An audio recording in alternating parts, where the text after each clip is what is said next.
Tenggara Timur yang bangunannya tak layak Senjangan masih sangat besar dalam sektornya. Ketika SMP 75 tahun Indonesia merdeka yang gagal belajar potensi Namun di Indonesia, kesenjangan pendidikan masih menjadi masalah.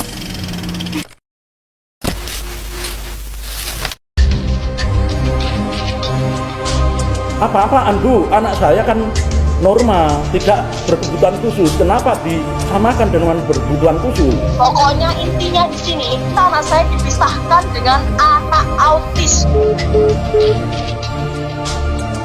Pada dasarnya, semua anak itu memiliki kelebihan tertentu. Mari kita mengubah mindset kita selaku manusia sebagai ciptaan Tuhan, pasti memiliki kemampuan lebih daripada anak-anak yang lainnya. Kami di sini memfasilitasi mereka dengan pendidikan yang sama. Jadi Bapak jangan khawatir. Assalamualaikum warahmatullahi wabarakatuh. Selamat malam semuanya. Apa kabar kalian? Semoga kita semua selalu berada dalam lindungan Tuhan Yang Maha Esa. Kali ini kita akan mempelajari mengenai pendidikan inklusi. Sebelum kita lanjut materi, alangkah baiknya kita perkenalan terlebih dahulu. Perkenalkan anggota kelompok kami. Yang pertama ada Gracia Jessica Anggraini, yang kedua ada Gresina Tulid Dosi Naeng, yang ketiga ada Risma Sintamurti, yang keempat ada Fadal Fairuzaki, dan yang terakhir ada Maulana Taba Bintang Pangestu. Berikut adalah 3 sumber literatur yang kami gunakan.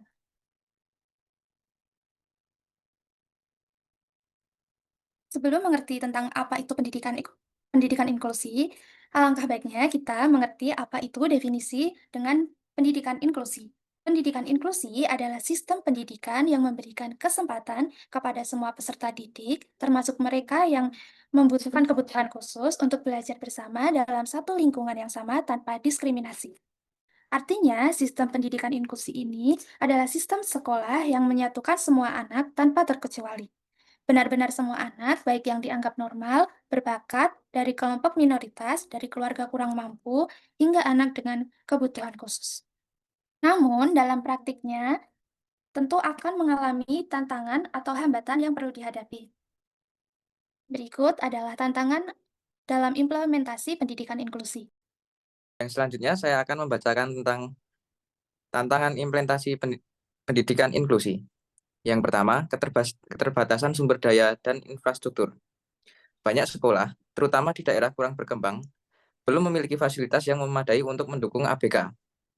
Hal ini mencakup ketersediaan ruang kelas yang ramah disabilitas seperti rem untuk kursi roda, serta alat bantu belajar khusus. Selain itu, minimnya ketersediaan guru pembimbing khusus GPK menjadi kendala serius karena GPA berperan penting dalam membantu guru kelas reguler mengidentifikasi dan merancang pembelajaran yang sesuai dengan kebutuhan individu siswa. Yang selanjutnya, kompetensi guru yang kurang memadai. Guru adalah pilar utama dalam pendidikan inklusi, tetapi banyak yang belum memiliki pelatihan atau keterampilan yang cukup untuk mengajar beragam siswa dalam satu kelas.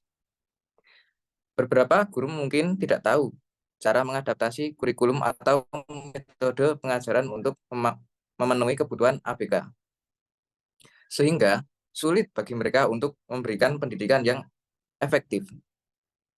Yang selanjutnya, ada stigma sosial kurang pemahaman.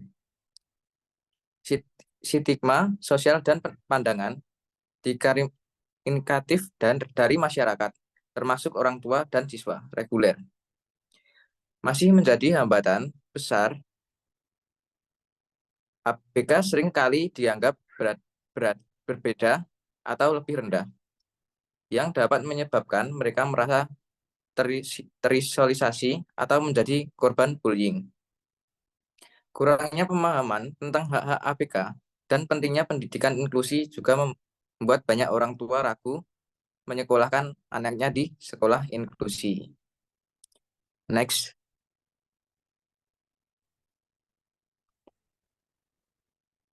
Baik, selanjutnya, pendidikan inklusi dapat memenuhi hak ABK dalam pendidikan. Yang pertama, kesempatan yang sama.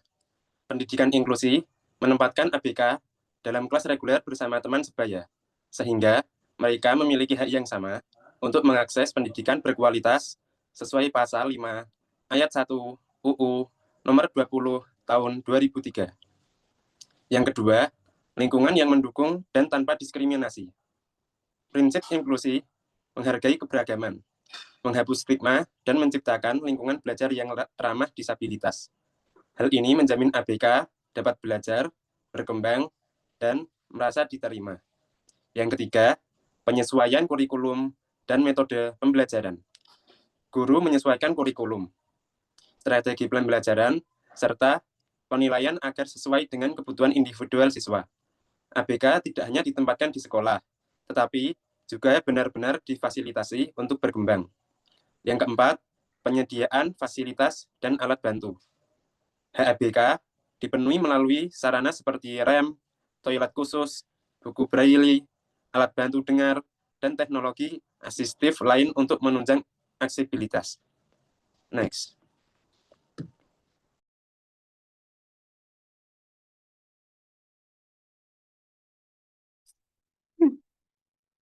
Jadi ada argumen mengenai tantangan tadi. Menurut pribadi saya atau pengamatan saya yang kebetulan juga mempunyai tetangga yang memiliki anak berkebutuhan khusus, salah satu yang menyebabkan tantangan pada pendidikan inklusi itu ada pada mindset atau pikiran dari orang tua atau masyarakat. Kebanyakan dari mereka itu kurang percaya pada sekolah inklusi dan memilih menyekolahkan anak mereka di sekolah-sekolah khusus atau SLB. Ya, mungkin dari mereka memang belum paham mengenai konsep dari sekolah inklusi. Ada juga yang memang sempat bersekolah di sekolah reguler, namun tidak berselang lama atau tidak bertahan lama. Hal yang saya tangkap pada saat itu mungkin masih terbatasnya sumber daya, baik dari tenaga pendidiknya ataupun fasilitasnya. Saya juga dulu mempunyai atau menjumpai beberapa ABK di angkatan saya, dan itu sangat beragam kebutuhannya. Sehingga menurut saya pribadi, pelatihan untuk guru terhadap penanganan ABK itu sangat penting.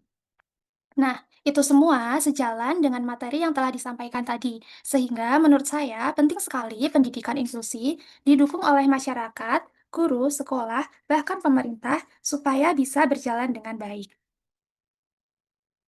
Nah, menurut saya tentang pendidikan inklusif yang merupakan suatu fondasi penting untuk menciptakan masyarakat yang adil dan menghargai keberagaman.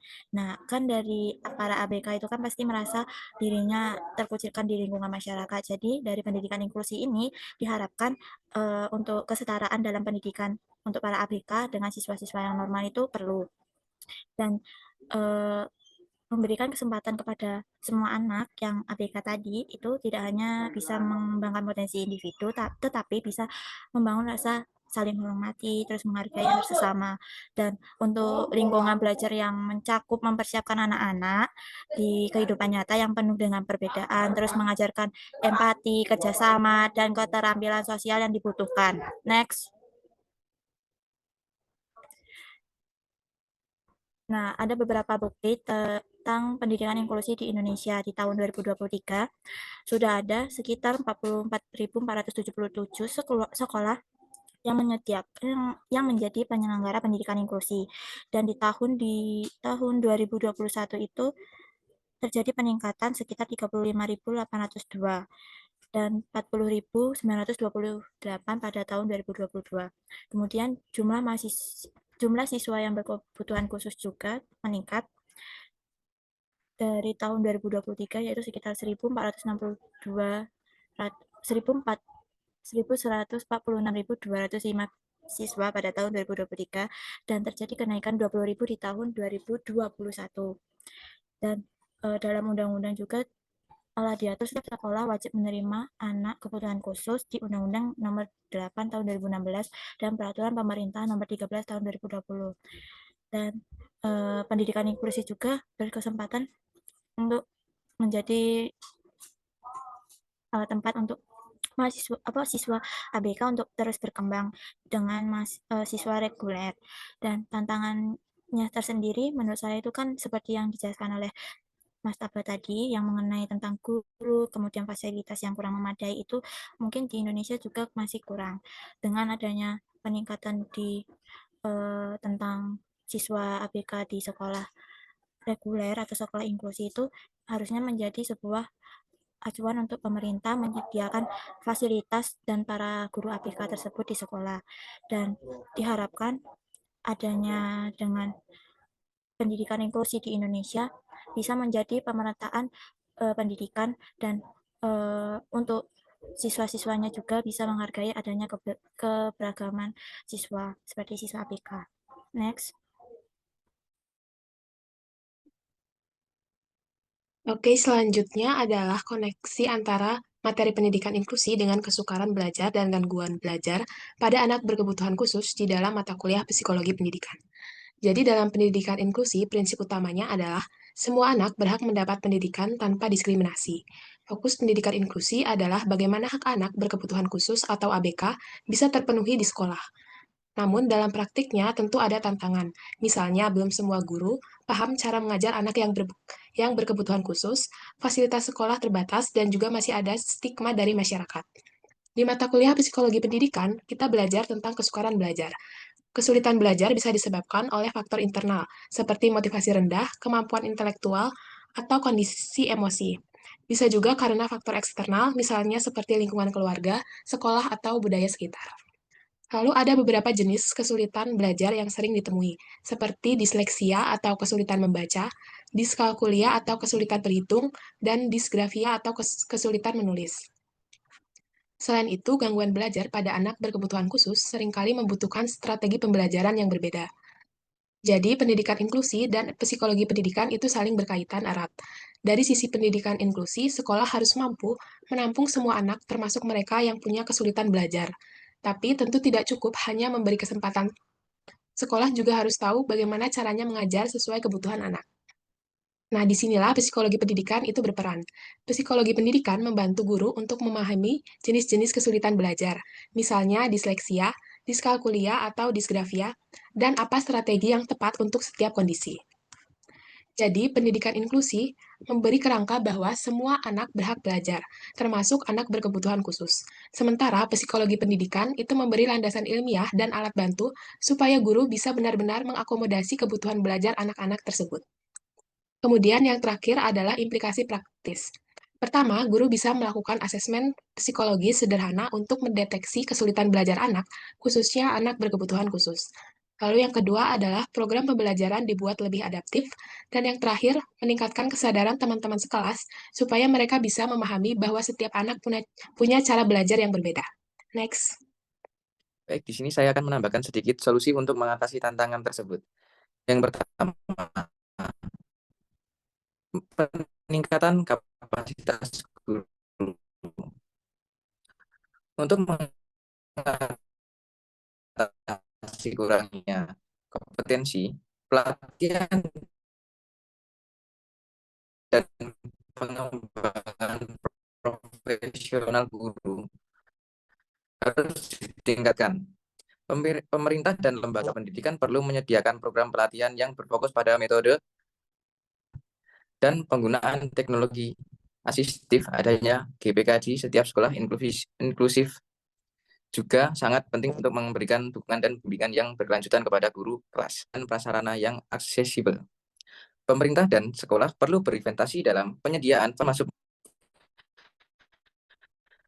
mengubah stigma sosial yang memerlukan kampanye edukasi lokalnya dan media sosial masyarakat orang tua lebih baik tentang pentingnya pendidikan inklusif. Melibatkan tua dan siswa dalam proses ini dapat membantu menciptakan lingkungan yang lebih sportif dan inklusif. Baik, itulah tadi pemaparan materi mengenai pendidikan inklusif. Segala kesalahan kata, baik disengaja maupun tidak disengaja, mohon dimaafkan. Semoga bermanfaat. Terima kasih.